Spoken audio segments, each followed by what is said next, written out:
నేను ఈరోజు ఇచ్చింది పేదల కోసం మెడికల్ కాలేజీలు ఇచ్చాం. మీ అందరూ ప్రజలోడు గుర్తుపెట్టుకోవాలి, నేను ఇచ్చింది ప్రైవేటుకి కాదు, మేనేజ్మెంట్ ఇచ్చాం. దానివల్ల సీట్లు పెరుగుతాయి.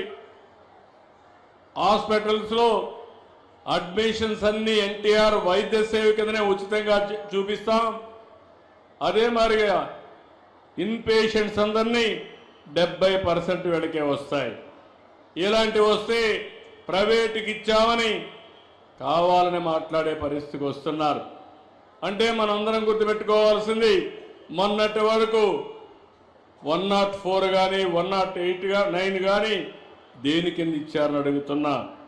ఇలాంటివన్నీ కూడా మీరు ఒక్కసారి ఆలోచించుకుని పూర్తిగా సహకరించాల్సిన అవసరం మీ పైన ఉందని చెప్పి కూడా నేను మీకు తెలియజేస్తున్నాను.